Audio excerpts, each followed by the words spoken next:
Kasih karunia dan damai sejahtera bagimu dari Allah Bapa kita dan Kristus Yesus menyertai kamu. Amin. Bapak, Ibu, dan Saudara yang dikasihi Tuhan Yesus Kristus, firman Tuhan bagi kita dalam ibadah pertangyangan keluarga pada malam hari ini tertulis dalam Kejadian pasal 32 ayat 13 sampai ayat 21 demikian. Lalu bermalamlah ia di sana pada malam itu. Kemudian diambilnyalah dari apa yang ada padanya suatu persembahan untuk Esau kakaknya, yaitu 200 kambing betina dan 20 kambing jantan, 200 domba betina dan 20 domba jantan, 30 unta yang sedang menyusui beserta anak-anaknya, 40 lembu betina dan 10 lembu jantan, 20 keledai betina dan 10 keledai jantan. Diserahkannyalah semuanya itu kepada budak-budaknya untuk dijaga, tiap-tiap kumpulan tersendiri, dan ia berkata kepada mereka, "Berjalanlah kamu lebih dahulu dan jagalah supaya ada jarak antara kumpulan yang satu dengan kumpulan yang lain." Diperintahkannyalah kepada yang paling di muka, "Apabila Esau kakakku bertemu dengan engkau dan bertanya kepadamu, 'Siapakah tuanmu? Dan kemanakah engkau pergi? Dan milik siapakah ternak yang di depanmu itu?' Jawablah, 'Milik hambamu Yakub. Inilah persembahan yang dikirim kepada tuanku Esau, dan Yakub sendiri pun ada di belakang kami.'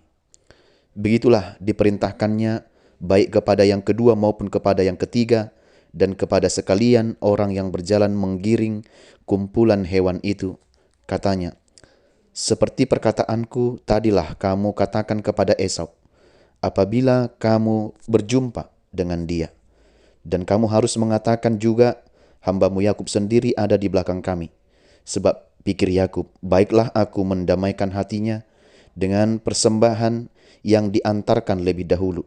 Kemudian barulah aku akan melihat mukanya. Mungkin ia akan menerima aku dengan baik.'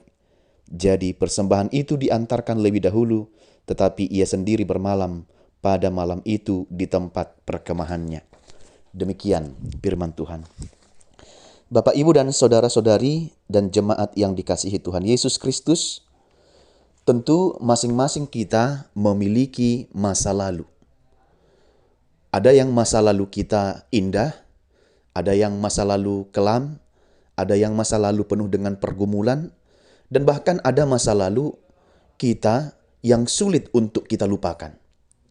Mungkin saat ini kita memiliki beban berat atas masa lalu kita.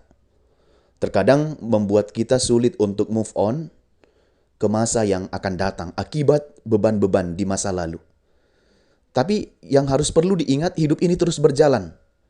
Jangan karena kita tidak bisa berdamai dengan masa lalu kita, menjadikan kita terpuruk dan bahkan terbuai oleh masa lalu. Itu sebabnya kita harus berdamai dengan masa lalu kita, karena kehidupan ini terus berjalan. Demikianlah hal yang dialami oleh Yakub dalam firman ini, di mana kita tahu bahwa karakter Yakub yang disimpulkan sebagai seorang penipu atau perampas apa yang bukan menjadi miliknya pada peristiwa sup kacang merah, di mana Yakub merebut hak kesulungan dari kakaknya dengan menipu pura-pura berbulu, di mana dia juga merebut berkat yang seharusnya diberikan oleh Ishak kepada Esau kakaknya. Namun dalam firman ini, Yakub menuai apa yang ditaburnya di masa lalu. 20 tahun lamanya dia hidup dengan masa lalu yang terus dipikirkannya. Sehingga Yakub takut bertemu dengan Esau. Dapat kita bayangkan sejenak bagaimana rasanya hidup selama 20 tahun lebih dengan beban rasa ketakutan, tertekan karena luka masa lalunya. Yakub dalam firman ini dipenuhi oleh roh ketakutan, mengingat sejarah hidupnya yang kelam itu.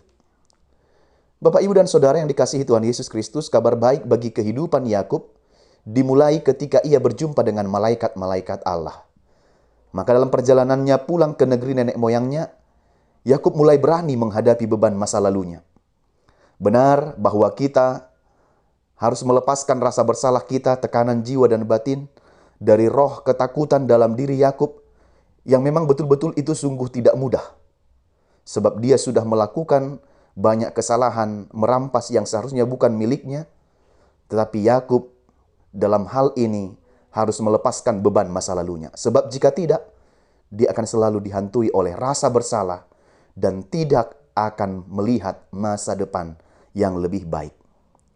Maka Yakub melakukan strategi untuk menyampaikan permohonan maafnya kepada Esau. Ia mengatur seluruh iring-iringan keluarganya dan membaginya menjadi 3 pasukan. Ketakutan dan rasa bersalah masih kuat merasuk dalam diri Yakub.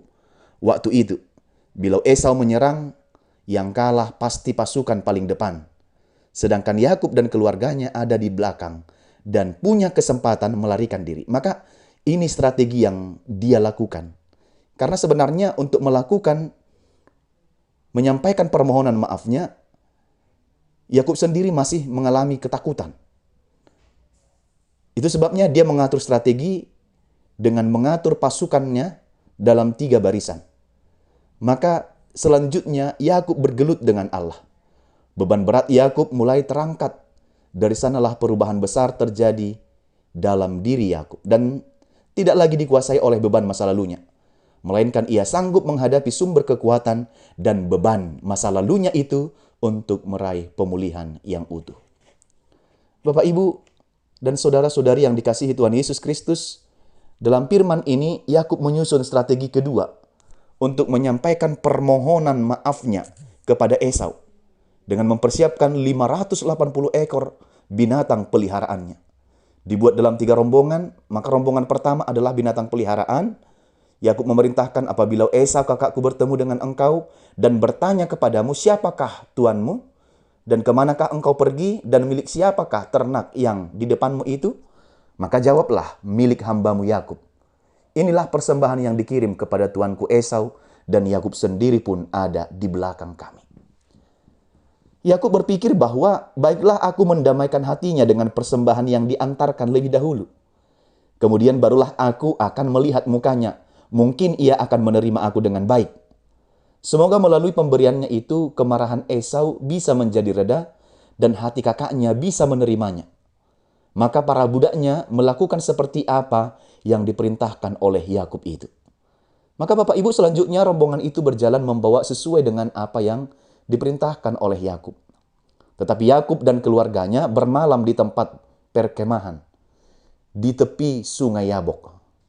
Maka jika firman ini dilanjutkan berikutnya, keesokan harinya, barulah Yakub berangkat dengan keluarganya setelah dia mendengar bahwa Esau akan menemuinya.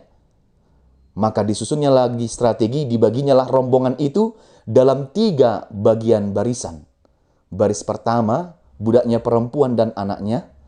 Barisan kedua, Lea dan anaknya. Maka barisan terakhir adalah Yakub dan Rahel beserta dengan anak-anaknya. Selanjutnya, hal yang menakjubkan kita lihat di sini, bahwa ternyata kedatangan Esau bukan untuk membalaskan dendamnya, tetapi justru kedatangan Esau adalah karena kasihnya, dan kemudian Esau memeluk adiknya Yakub itu. Maka disinilah kita lihat terjadi perdamaian di antara orang yang sudah bersaudara. Dosa masa lalu, perbuatan jahat masa lalu tidak lagi diingat-ingat, tetapi menyongsong ke depan ke kehidupan yang lebih baik. Sebab masa lalu sudahlah berlalu dan tidak akan pernah diulang lagi. Tetapi kita menyongsong masa depan, masa yang akan datang dengan penuh pengharapan di dalam Tuhan.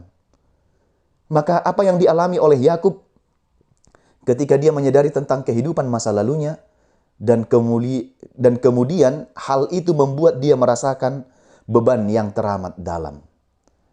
Bapak Ibu, bisa saja dialami oleh setiap kita saat ini, belakangan ini. Seperti apa yang dialami oleh Yakub ini. Kita pun pasti sering barangkali memilih untuk lari dan tidak mau mencari pemulihan diri dari semua rasa ketakutan dan beban-beban yang kita tanggung. Bahkan ada orang yang lari dari kenyataan.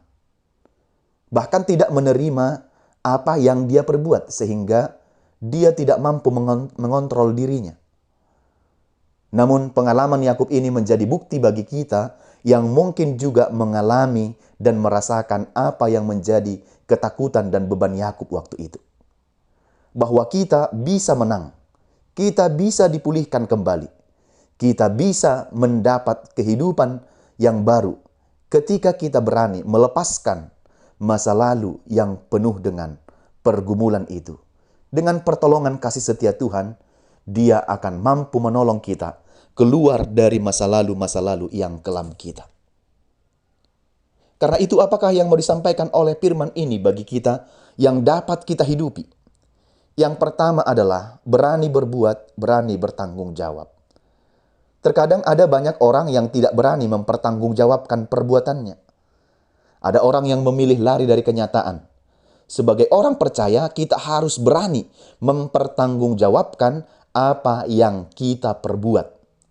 Sebab lari dari masalah bukan menyelesaikan masalah. Justru malah semakin memperkeruh masalah itu sendiri. Maka yang perlu adalah hadapi dan selesaikan dengan berani. Di dalam pimpinan dan penyertaan Tuhan dalam kehidupan kita. Semoga Dia memenangkan kita dari setiap pergumulan-pergumulan berat kita. Saat ini, esok, dan di masa yang akan datang. Terlebih pergumulan berat kita saat ini yang sedang kita hadapi. Karena pandemi COVID-19 yang belum berakhir ini. Maka biarlah Tuhan memenangkan kita dari pergumulan-pergumulan berat ini. Agar kita memperoleh keselamatan, kehidupan yang baik. Agar kita dapat hidup di dalam penyertaan dan pertolongan kasih setia Tuhan. Yang kedua, hiduplah saling mengampuni. Bapak Ibu, tidak ada orang yang tidak pernah bersalah. Semua kita ini pernah melakukan kesalahan, kita pernah melakukan dosa. Tapi alangkah indahnya jika kita mendapat pengampunan dari dosa-dosa yang kita perbuat. Betapa besar sukacita kita ketika kita memperoleh pengampunan atas dosa-dosa kita. Ketika orang lain tidak mengingat-ingat segala kesalahan dan keberdosaan kita. Ketika Tuhan tidak mengingat segala kesalahan kita, walaupun dosa kita merah seperti kain kesumba, malah Dia menjadikan putih seperti salju. Hal yang senada dengan ini dalam ungkapan orang Batak dikatakan, pau-pau hudali, pago-pago, taulangi. Natading taulahi, nasega tapauli. Artinya adalah, apa yang sudah berlalu, marilah kita bersama-sama memperbaikinya di masa depan. Di masa yang akan datang. Yang sudah berlalu, biarlah berlalu. Kita akan menyongsong masa depan bersama ketika kita mampu hidup saling mengampuni. Teladanilah dan contoh serta tirulah keteladanan dari Yesus Kristus yang bersedia mengampuni kita atas segala dosa dan kekurangan kita. Maka demikianlah juga kita saling mengampuni dengan sesama kita. Karena Tuhan sudah terlebih dahulu mengampuni kita, maka kita pun harus hidup saling mengampuni antara sesama kita, saudara kita, orang-orang terdekat kita, dan orang-orang yang mengasihi kita. Bahkan orang-orang yang membenci kita. Bahkan Yesus sempat katakan, kasihilah musuhmu, ampunilah mereka dengan segala kejahatan dan perbuatan yang tidak baik yang mereka lakukan bagi kita. Hidup saling mengampuni akan memberikan bagi kita kelegaan dalam hidup. Kita tidak terngiang-ngiang dengan dosa masa lalu karena kita sudah hidup saling mengampuni. Yang ketiga, bersatu dan berdamai di dalam Tuhan. Bapak Ibu, Tuhan menghendaki kita bersatu dan berdamai di dalam namanya.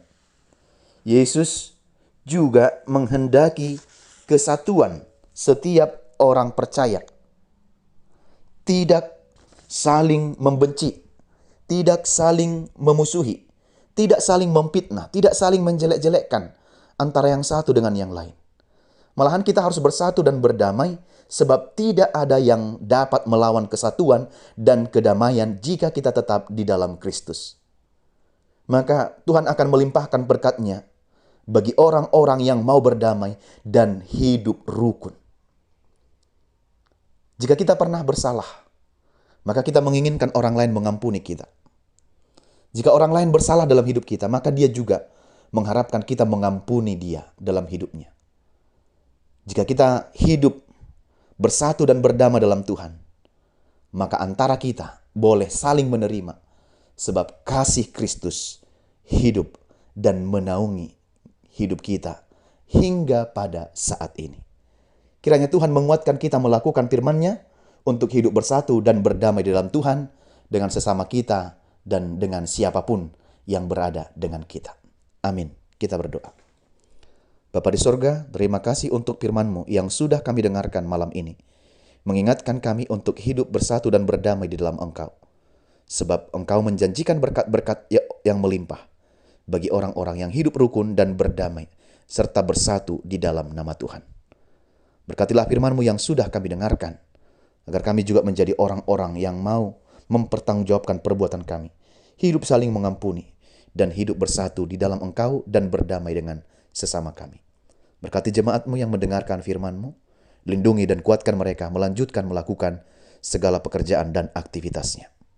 Terima kasih Tuhan, Kau berkati jemaat-Mu dari anak-anak kecil, dewasa hingga yang sudah lanjut usia. Kiranya kasih penyertaan Tuhan senantiasa melindungi dan memberkati mereka. Terpujilah nama-Mu, ampunkan dosa kami. Hanya di dalam nama Tuhan Yesus Kristus, kami berdoa dan bersyukur kepadamu. Amin.